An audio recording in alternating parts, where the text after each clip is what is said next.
I have been searching YouTube for so long for somebody to try and explain why and how they made a video go viral. After hours of searching, I figured might as well talk about it myself. And okay, I guess I'm boring him already. Here's how I got 11 million views on a video. That's about it. I'm gonna break this video up and answer everything from how much money Instagram and TikTok paid me to my posting and editing strategy, the timeline of how things went, and really just anything and everything behind how I made the video. So I hope you enjoy, and please like and subscribe. I've been posting content on the internet for 3 years, and I started on TikTok and then moved to Instagram, where almost everything I posted was pickup lines and most notoriously dad jokes.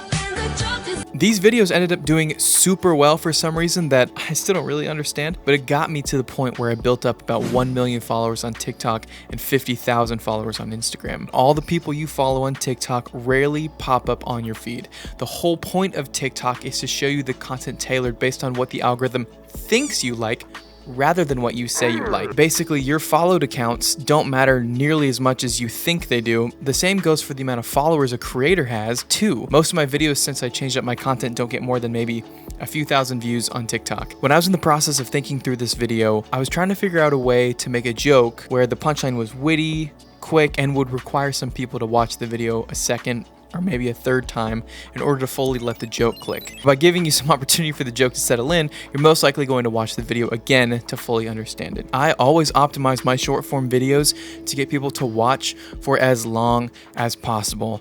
That is the most important thing. It doesn't matter what you post about or where you post it, every single social media platform is going to want you to stay on their app for as long as humanly possible. With all of this in mind, I talked with a couple friends at work, pitched the idea for a flight attendant, asking someone if they wanted tea, and then they would proceed to gossip about the pilot and spill the tea. It's a fairly straightforward concept, but people 25-ish and older have to watch a second time or read the comments to fully understand the joke. I needed to think about how I could keep people from scrolling and have them know within the first 2 seconds of the video that this was taking place on an airplane and not just inside my living room. A few people have asked me where and how I film most of my content, and for this video, I filmed the entire thing completely inside of TikTok, no CapCut, Premiere, or anything. Mad props to TikTok. TikTok genuinely has a pretty dope editing software for this kind of content. If you're filming yourself, don't hesitate to take your time with each clip, and don't hesitate if you feel like you messed up. You can always trim and edit the length of your clips, and I cannot stress how important this is. Always, always take your raw cuts and trim off any and all dead space before and after clips. This is our handbook.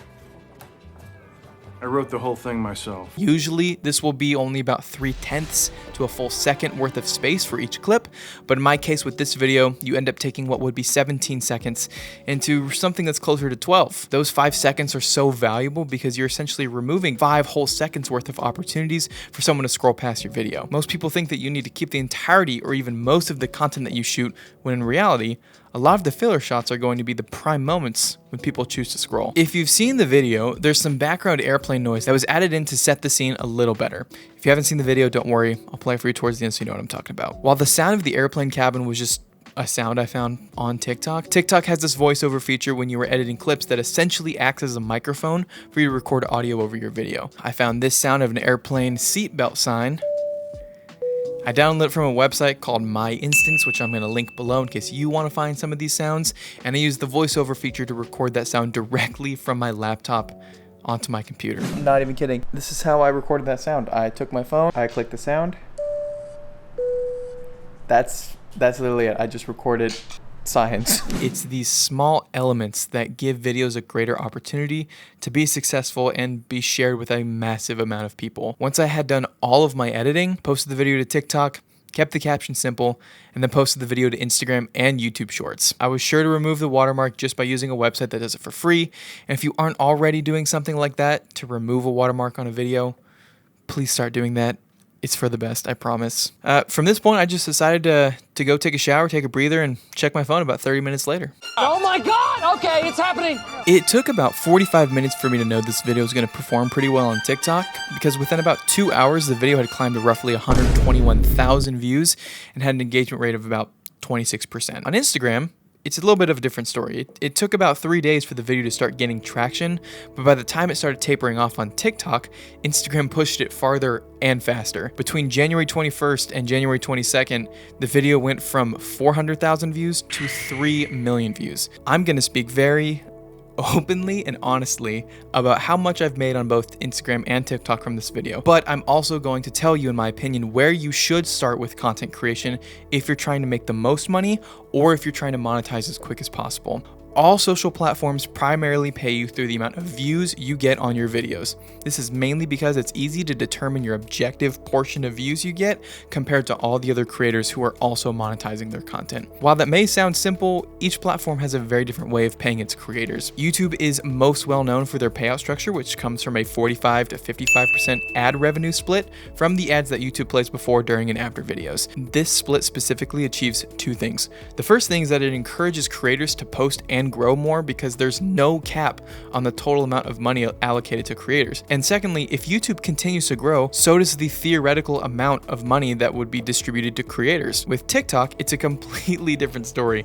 There's the infamous Creator Fund. The Creator Fund is a static amount of money that the company set aside back in 2020, where if your account gets accepted into the fund, all of your views on any piece of your content counts towards taking a piece out of the $200 million that they promised creators. That may sound like a lot of money, but when you consider that YouTube dished out $15 billion to creators in 2021, that's so much more than the promised $1 billion TikTok pledged to US creators. Long story short, TikTok pays you anywhere between 2 to 3 cents for every 1,000 views you get on the platform. YouTube, on the other hand, you're looking probably more about $5 to $20 for every 1,000 views you get. And these numbers vary quite a bit, but that's legit like 500 times more than what TikTok pays.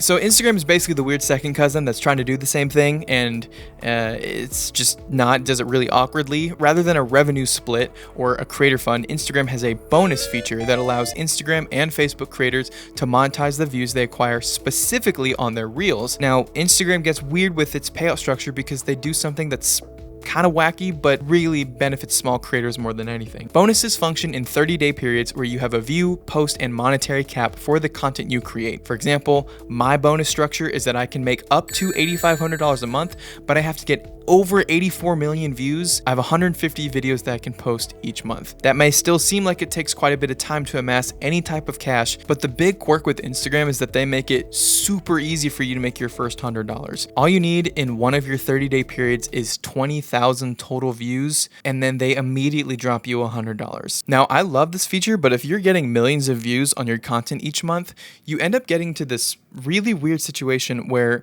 the more you post and the more your content gets viewed, your CPM decreases more and more each time. If you're just starting out and only have a couple thousand views on your reels to begin with, this honestly ends up being such a massive win for people trying to at least make some type of money with their content. You'll be paid about $5 for every 1,000 views. After those first 20,000 views, your numbers shoot down to be about maybe 3 to 5 times greater than TikTok's creator fund. I also know that bonuses are very different for every niche and that some people have different payout structures, but this is at least what it is for me. There isn't a whole lot of information out there about how bonuses work, but I figure maybe this gives a little insight that you may not have had before. With all that information now floating around in your brain, here is how much I was paid for this video alone. With 6.1 million views stemming from TikTok and a 2.6 cent average CPM, TikTok paid me $162.87. 5,127,000 views from Instagram and an average CPM of 11.83 cents, Instagram paid me $606.52,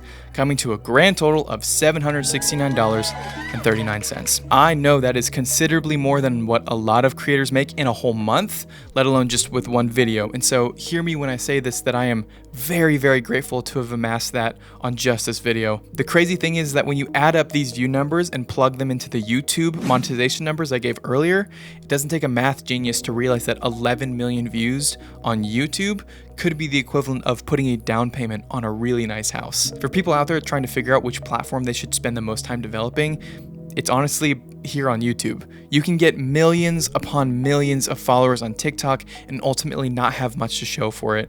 But with YouTube Shorts improving each day, the amount you can get per view through rev share and the larger long-term growth potential, it's 100% worth spending time to develop longer content that you can even turn into short-form content to post onto places like TikTok and Instagram. If you're trying to go for speed and build an audience quickly, Instagram is probably going to be your best bet.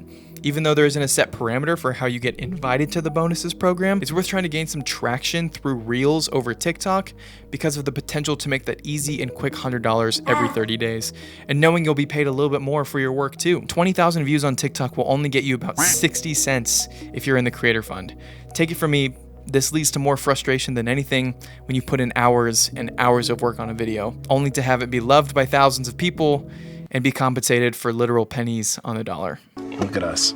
Hey, look at us. Look at us. Huh? Who would have thought? Not me. I think this video did well for a lot of reasons, and the explanations that I've given can only take a video so far.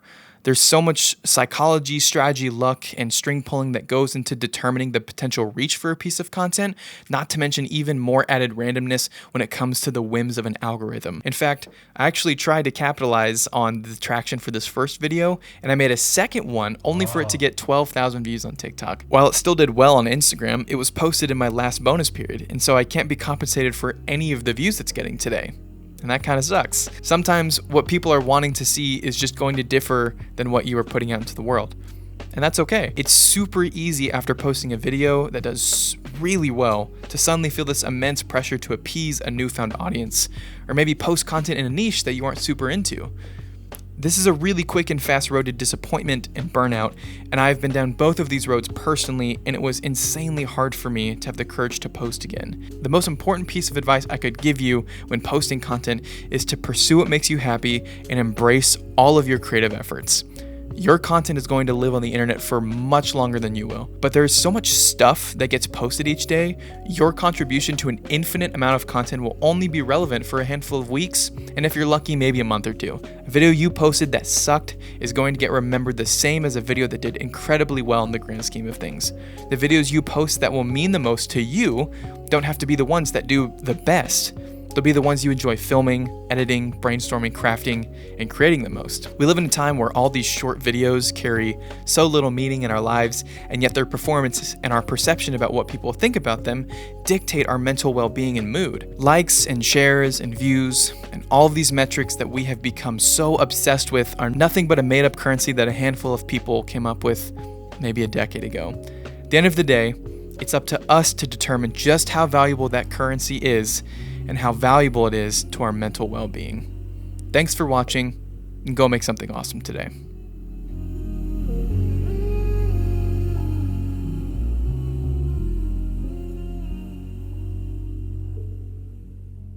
Hey, can I get you some coffee or tea real quick? Sure. Yeah, I'll take a tea. Okay, sure. The pilot on this plane has a secret family in Wisconsin, and his wife is on the plane, and she has no idea. Oh my god.